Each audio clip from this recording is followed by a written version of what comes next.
이재명 쪽이 마은혁을 임명할 수 있는 기회까지 박탈시켜버렸다는 거죠. 그리고 이게 윤석열 재판에도 결정적으로 영향을 미치는 게, 제가 지난주 방송하면서 과연 헌법재판소에서 정보가 나오냐 안 나오냐에 대해서 저는 분명히 정보가 나온다고 얘기했었죠. 최소한 내각제 세력이나 이 보수 쪽에는 정보가 들어온다 그랬는데, 오늘 한덕수 이 선고 결과를 2주 전부터 서정욱 변호사하고 성창경 씨는 7대1이라고 계속 얘기해 왔습니다. 2주 전부터. 그리고 윤상현 의원하고 저 TV조선은 지난주에 각하 둘, 기각 하나, 기각 다섯, 인용 하나. 이것까지 맞췄어요. TV조선하고 윤상현 의원은. 그 얘기는 뭡니까? 헌법재판소에서 내각제 세력이랑 보수 쪽에는 정보가 100% 들어간다는 얘기잖아요. 7대1까지 맞추는 것도 여의치 않은데, 기각 다섯, 각하 둘, 인용 하나. 이걸 어떻게 맞춥니까? 이걸 8명의 헌법재판관에 다 분석해가지고 이걸 분석으로 맞춘다? 이건 안 되는 얘기예요. 이건 불가능한 얘기고, 헌법재판소에서 완전히 정보를 빼준 겁니다. 내각제 세력이랑 보수 세력 쪽에다가. 아마 제가 볼 때는 내각조 쪽에다가 빼줬는데 그게 보수로 돌았겠지. 왜냐면 보수 쪽은 권력이 없잖아요. 권력은 내각제 쪽에 갖고 있기 때문에 그쪽에다가 정보를 빼준 거죠. 권력자들이 정보를 많이 갖는 이유는 정보를 빼준 사람한테 보답할 힘이 있지 않습니까? 그래서 정보를 갖다 주는 거고, 오늘 이재명 쪽의 반응 보세요. 정보 하나도 안 들어갔다는 얘기거든. 그게 뭡니까? 헌법재판관에 있는 사람들도 이재명은 이미 끝났다 생각하고 정보를 안 준다는 얘기잖아요. 그러니까 모르는 거 아니겠어요? 이재명 쪽이 마은혁을 임명할 수 있는 기회까지 박탈시켜버렸다는 거죠. 제가 이진숙 탄핵 이후에 4대4가 계속 유지되고 있다. 그래서 그런 식으로 얘기를 했었는데, 어찌 보면은 지난번 감사원장하고 검사 3명 탄핵이 다 8대0으로 끝나지 않았습니까? 그리고 그때부터 문재인 개입설이 막 나왔죠. 문재인이 개입했다는 얘기 뭐죠? 기존의 4명의 문영배 등 좌파 헌법재판관들이 이재명을 지지하는 게 아니라 내각제 세력을 지지한다. 문재인 쪽에. 한마디로 기존의 4가 무너졌다는 얘기 아니겠어요. 그래서 이번 한덕수 판결로 보면은 4대4 중에서 기존의 왼쪽 4명은 완전히 무너졌죠. 정계선만 이재명이 임명한 사람입니다. 나머지 문영배, 이미선, 정정민은 다 문재인이 임명한 사람들이에요. 그러니까 이재명이 임명한 정계선 1명만 한덕수 인용하고 나머지 3명은 지각에 서지 않았습니까? 이걸 뭘 의미해요? 4대4 구도가 왼쪽에서부터 무너지기 시작했다. 특히 문영배 보세요. 문영배. 그렇게 이재명에게 잘 보이려고 온갖 불법은 다 저지른 다음에 이제 이재명 안 될 것 같으니까 확 돌아서가지고 한덕수를 기각 쪽에서, 특히나 이 한덕수 기각 중에서 지금 최대 문제가 마은혁 임명권인데, 마은혁 임명권에 대해서 이게 위헌이긴 하지만 탄핵을 할 만한 사유가 아니라고 얘기해버리면 지금 최상목이든 한덕수든 마은혁을 임명할 필요가 있습니까? 없습니까? 오늘 이 3명, 이재명을 배신하고 문재인으로 갈아탄 이 3명의 가장 확실한 확인사사는 좀 이상하잖아요? 아니 어차피 좌파들 막 나가는 애들인데 걔네들이 무슨 언제는 법리를 따졌어? 그냥 까짓거 마은혁 임명 안 한 거 그거 위헌이고 위법이다 그래가지고 인용을 때렸으면 될 거 아니냐고. 인용을 때렸어도 4대4잖아요. 그 3명이 인용을 때렸어도. 그렇게 했으면 어쨌든 이재명 쪽에서 마은혁 임명 가지고 한번 승부는 걸어볼 수 있었는데, 아니 이걸 완전히 좌파 헌재 3명이 나서가지고 마은혁 임명 안 하는 거 같고 탄핵 사유는 아니다. 한마디로 별거 아니다. 잘못한 건 맞지만은 처벌할 것까지는 아니다. 이래버렸으면 모릅니까? 이거 하지 말란 얘기잖아요. 마은혁 임명. 근데 지금 민주당은 또 오늘 한덕수 마은혁 임명 안 하면 또 탄핵하고 최상목도 탄핵하겠다.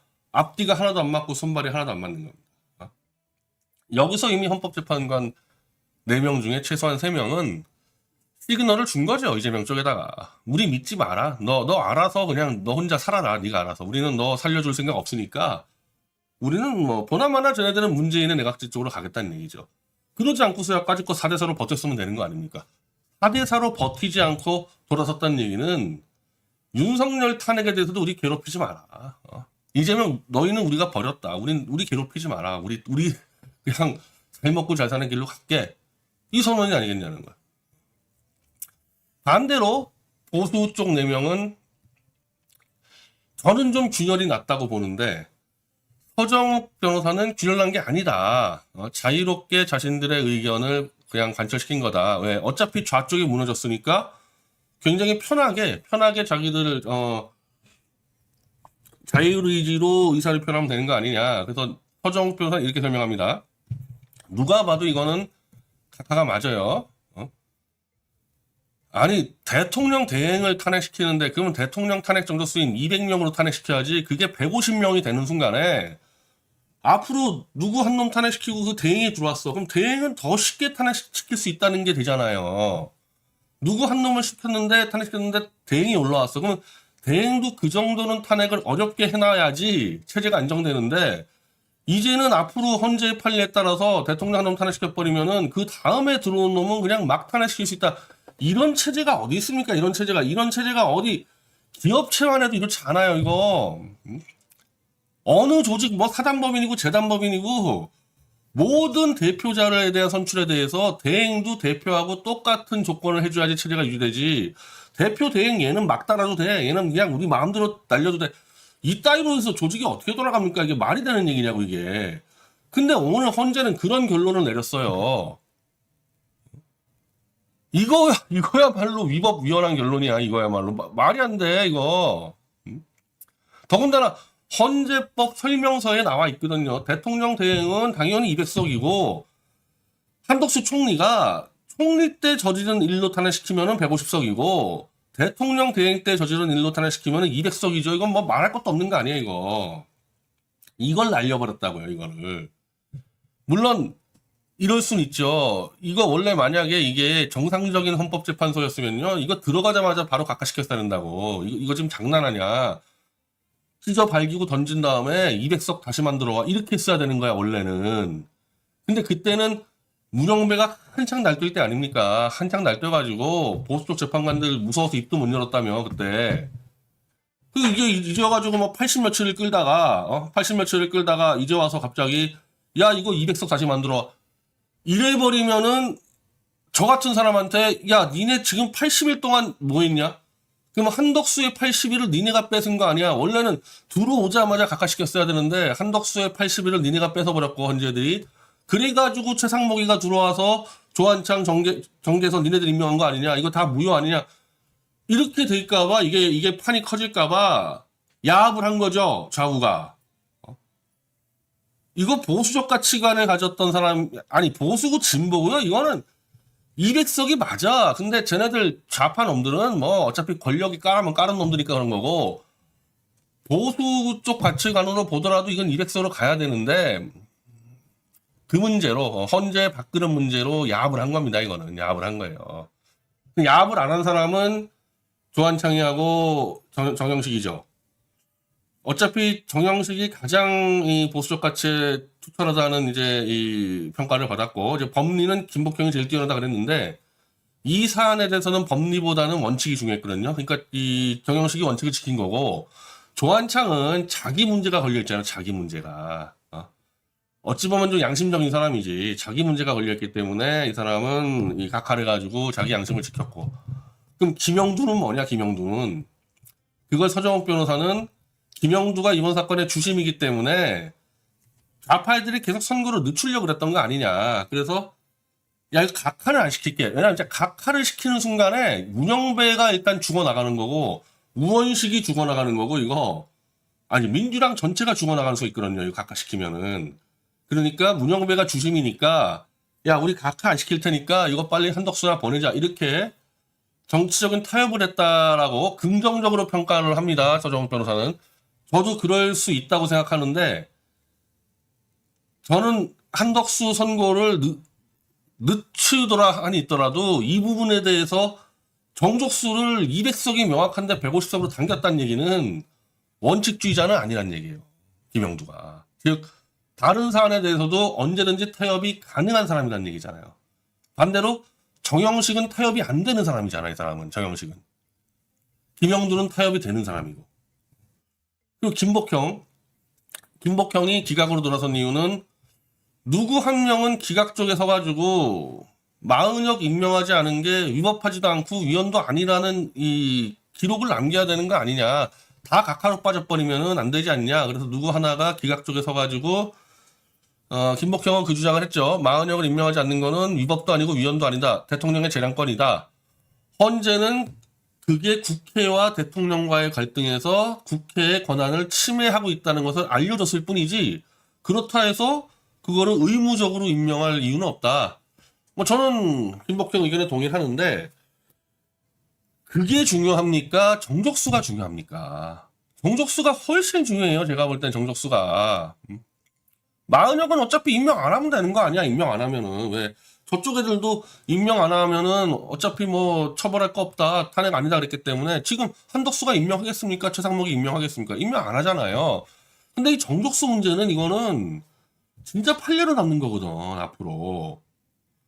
저는 김복형 재판관이 어떤 계산을 했든 각하에 쓰지 않고 기각을 써서 정족수를 150석으로 불법으로 줄여준 거예요, 이건. 200이 명확한 거를 정족수를 50석을 불법으로 줄여줬다는 거는 국회 행정부를 흔들고 어찌 보면은 이게 내각제 세력에 상당한 이제 이 메리트가 있는 건이죠. 내각제 같은 경우 예를 들면은 200석이 아니거든. 내각제 총리 날려버리는 거 과반만 내면 돼요. 그래서 내각제 때는 총리를 막 과반으로 날려버리니까 막 2개월에 한 명씩 날아가고 그런 거 아닙니까?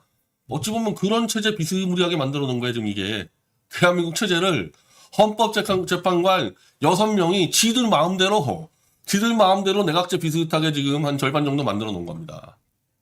제가 헌법재판관 애들의 이 지금까지 살아오는 방식들을 볼 때 어느 편에 선다 그랬어요? 저 시정잡배 이재명 편에 쓰겠습니까? 아니면 맨날 아스팔트에서 돌 던지는 보수에 쓰겠습니까? 재벌, 조중동, MBC 이런 부패 기득권 세력에 쓰겠어요. 난 일루 쓴다 그랬잖아요, 내각제 쪽에. 그러니까 이번 판결은 뭐냐? 헌법재판소의 좌우 주류가 다 내각제에 섰다고 저는 보여져요. 그게 아니었으면요, 김영주까지 4명 그대로 각하로 버텼어야 되는 겁니다, 이거.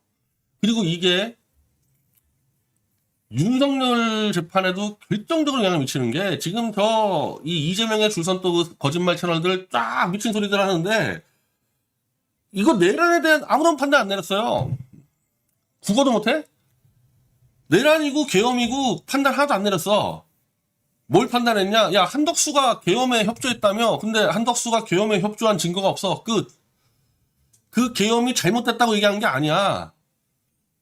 사실은 이것도 웃기는 판결이지. 이 자체도. 원래는 계엄이 잘못됐다라고 판단을 한 다음에 한덕수가 이 잘못된 계엄에 개입한 증거가 없다. 이렇게 해줘야 되는데 계엄 자체에 대해서 아무 판단 안 내리고 한덕수는 이 계엄에 관여한 증거가 없다. 빼줬어요. 이 얘기는 뭡니까? 이번 한덕수 판결문에 자기들의 윤석열 탄핵에 대한 입장을 조금이라도 내비치고 싶지가 않았던 거죠. 헌법재판관 사람들은. 근데 그렇게까지 할 필요 있나?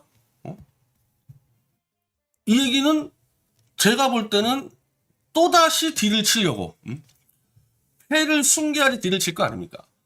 헌법재판관들이 좌파나 우파나 이제 이재명은 날렸어요. 이재명을 이제 따르는 사람은 전개선 1명밖에 없다. 얘는 그냥 이제 고립무원 등신이니까 그냥 날려라. 수요일 날 이제 법원에서 이재명 마음 놓고 날리면 되죠. 얘 고립됐으니까. 그 이재명 날린 다음에 남은 건 윤석열인데 헌법재판관 거의 어찌 보면은 정계선이 뺀 7명 전체가 패를 딱 숨긴 겁니다. 우린 아무것도 몰라요야. 너 이제부터 다시 나한테 로비해, 우리한테. 로비는 누가 합니까? 윤석열도 하지만은 조중동, 재벌, 내각제 속도 할 거 아니에요? 근데 헌법재판관들이 패를 안 깠기 때문에 얘들이 어떻게 판단할지를 몰라. 그럼 로비를 더 세게 들어가야 될 거 아닙니까? 한마디로 윤석열을 지금 날려야 돼, 내각제 세력은. 날리던지 아니면은 복귀를 시키더라도 최소한 6개월 안에 사퇴를 공언해서 내각제 개헌으로 가야 되는데 윤석열이 지금 이 시간까지도 그 얘기 안 하잖아요. 임기 단축만 얘기하고 있지 언제 자기가 나가서 어떻게 내각제로 하는지 얘기를 안 하고 있기 때문에 이 조중동은 불안한 거지. 아직까지 대한민국 대통령의 권력은 막강합니다. 그럼 윤석열이 복귀한 다음에 안 하면 어떡할 거야. 안 하면. 안 하면 어떡할 거야. 그 막말로 또 윤석열 입장에서는 덜컥 6개월 안에 물러났다가 이것들이 막 사법적으로 보복하면 어떡할 거야. 이게 서로 신뢰가 없어가지고 이 거래가 잘 안 되는 거거든. 그러니까 윤석열 지금 버티고 있잖아요. 이렇게 되면은 이제 이재명이 언제 죽냐에 따라 달라지는데 아마 이제 3월 이제 수요일이죠. 3월 26일 날 이재명이 당선무효 나오면 문재인 쪽에서 이제 이재명 죽여 할 겁니다. 고소랑 같이. 너 나오면은 너 어차피 대법원이 네 목 친다. 그럼 그 민주당은 이제 거의 500억 뒤집어 쓰고 민주당은 조기 총선이고 조기 대선이고 나가지 못해. 그래서 이재명을 끌어내릴 거 아닙니까? 아니면 이재명이 이제 뭐 밀란 폭동 일으키다가 구속을 당하든지. 어쨌든 이재명이 거의 목이 날아가는 판되면요. 이제 내각제 세력과 헌재와 윤석열의 이제 거래가 시작되는데 여기서의 주도권 싸움 들어간다는 거죠. 여기서. 그래서 지금 오늘 당장 이제 이 보수 쪽에서는 윤석열은 각하나 기각이 확실하다고 지금 막 얘기하고 있잖아요. 저는 그렇게 안 봅니다. 저는 윤석열이 각하가 맞다고 봐요. 왜냐하면 절차가 엉망진창이었고 홍장원, 곽종근, 조작날조가 막 개입해 있고 이래가지고 윤석열 사건의 이 비상계엄에 정확한 본질을 파악을 할 수가 없어요. 제가 지금 책을 쓰고 있잖아요. 제가 책 쓰느라고 오늘 자료 다 모아가지고 지금 하는데도 도대체 이 계엄의 본질이 정확히 뭐냐? 정말 윤석열 말대로 계몽령이냐? 아니면은 정치인 다 쓸어버리려고 그랬는데 못한 거냐? 이거를 판단할 수가 없어. 하도 조작 날조가 되고 문영배가 하도 방해해가지고 헌재 때 제대로 심리도 못했고 이런 상태로 어떻게 판단하냐고 이거.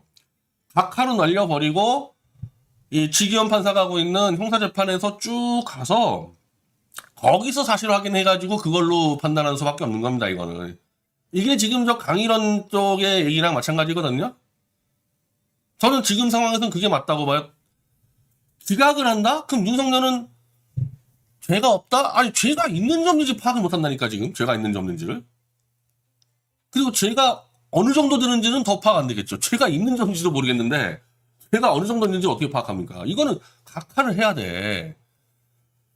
근데 각하를 할 가장 명확했던 한덕수 건도 각하를 안 해버렸는데 지금 윤석열 각하의 가장 큰 명분으로 내란죄를 슬쩍 빼버렸다는 거 아닙니까? 근데 한덕수 건도 마찬가지야. 한덕수 건에도 내란죄를 슬쩍 뺐는데 왜 이거 판단 안 했어? 헌법재판소 이번에 그거 판단 안 했죠. 각하 여부는 정족수만 판단했지 한덕수 내란죄로 탄핵시킨 다음에 내란죄를 뺐다고 그 각하 여부 판단 안 했잖아요. 왜? 또 숨기려고 지들 들치려고 숨기려고. 그러니까 윤석열의 그 내란죄 삭제 각하 문제도 헌재가 그냥 들고 있는 겁니다. 지들 수틀리면은 그냥 이걸로 각하 안 시킬 수 있다는 얘기죠. 각하 안 시키고 본질을 따져서 이 포고령이 문제가 돼요. 이 포고령이 문제 안 되는 게 아니야. 이게 1조에 정당하고 국회 다 이 정치활동 금지시킨다. 이게 과거 계엄 때는 문제가 없다고 설명을 하는데 서정욱 변호사가 과거 계엄 때는 국회 해산권이 있었거든 대통령이. 그러니까 과거의 13번의 계엄은 대통령이 계엄과 동시에 국회를 해산시켜버린다고. 그러니까 군대가 국회 들어가서 해산시켜버리는 거고 정당도 폐쇄시켜버리는 거예요. 근데 87년 개헌 이후에 국회 해산권이 없어졌잖아요. 근데 어떻게 대통령이 의회 해산을 명령하냐고. 포고령 1조에. 그래서 그거를 윤석열, 김용현도 똑바로 설명을 못했어. 그래서 그게 불법인 걸 인지한다. 근데 국민들에게 경각심을 주려고 그냥 내보냈다. 저렇게 할 생각 없었다. 그 말이 안 되는 변명이야. 말이 안 되는 변명. 그러니까 정당 활동 금지, 국회 일정 활동 금지, 지방의회 활동 금지를 선언한 포고령 1조는 명백한 위헌 위법이야. 그리고 5조에 복귀하지 않는 전공의들 의사들은 다 처단하겠다. 이거 뭡니까? 전공의들 그냥 야 더 이상 의사 비전 없다 나 집에 갈래. 사표 쓰고 집에 간 사람을 복귀 안 하면 처단하겠다는 게 말이 되냐고 이게. 이것도 말이 안 되는 거야 이것도. 그러니까 이 두 개를 만약에 물고 늘어져서 이게 정말로 대통령직을 수행할 수 없을 정도의 위헌 위법이라 그러면 탄핵시킬 수 있는 거예요. 안으로 들어가면은. 그러니까 사실 윤석열 쪽에서는 글로 들어가게 하면 안 되고 각하로 시키는 게 제일 안전한 거예요. 각하시키는 게. 근데 각하를 이번에 한덕수 선언하면서 각하를 던져버렸다. 그러면 안으로 들어온다. 안으로 들어오면은 윤석열이 정치인 체포하라고 증언한 군인들 여러 명 있죠. 물론 이게 홍장원 조작과 박정훈 조작과 뒤섞여가지고 저는 다 따져봐야 된다고 생각하는데 그걸 안 따져보고 그냥 대충 포고령 야 1조 5조 위헌 위법 아니냐 그리고 뭐 군인들 한 3-4명이 지금 체포한다 그러지 않았냐 그러면 위법 끝 탄핵 이렇게 갈 수 있다는 거잖아요. 나는 오늘 한덕수 탄핵으로 볼 때 각하가 안 됐다는 게 가장 윤석열 쪽에서 위협적이라는 겁니다. 각하가 안 됐다는 게. 한덕수도 각하를 못 시켰는데 윤석열 것도 만약에 아니 내란죄를 뺀 게 언젠데 1월 5일 날 뺐어요 정청래가. 그럼 1월 5일 날 내란죄 뺐으면은 그날 각하시켰어야지. 그날부터 각하시키라고 난리 쳤잖아요. 국회 의결 필요하다고. 그거를 지금 100일째 들고 있다가 이제 와서 각하를 시킨다? 그럼 헌법재판소 가오도 무너지고 이것이 너 그동안 뭐 했냐? 그것 때문에 한덕수도 각하 안 시켰는데 윤석열을 각하시키겠냐는 거죠. 그럼 각하를 안 시킨다는 얘기는 본안을 들여다본다는 얘기인데 들여다봤을 때 윤석열도 위험한 게 있다는 겁니다. 그리고 그걸로 조중동 등이 윤석열을 협박을 할 수가 있죠. 너 각하 안 시킨다. 너 본단 들어보면 너 탄핵시킬 수 있어. 그러면 윤석열에게 뭘 요구하겠습니까? 너 6개월 안에 자진 사퇴 빨리 공언해라. 너 안 하면 탄핵이다. 왜? 어차피 이재명을 죽이면요. 이재명을 4월 중순에 죽인다 이거야. 이재명 이제 못 나가. 그리고 감옥 갈 수도 있어. 그러면 까짓것이 윤석열도 날려버려더라도 지들끼리 그 문제 있는 애들 어디 똘마니 하나 나와가지고 으쌰으쌰 해가지고 그냥 내각제 개헌 가면 될 거 아닙니까? 그래서 상당히 많은 구호가 나오는 이재명, 윤석열 동시에 날려버리겠다는 얘기가 엄포가 아니에요. 그렇게 될 수도 있다는 거지 지금 상황이. 그리고 헌법재판소 재판관들의 움직임을 봤을 때는 충분히 그러고도 남을 사람들이다.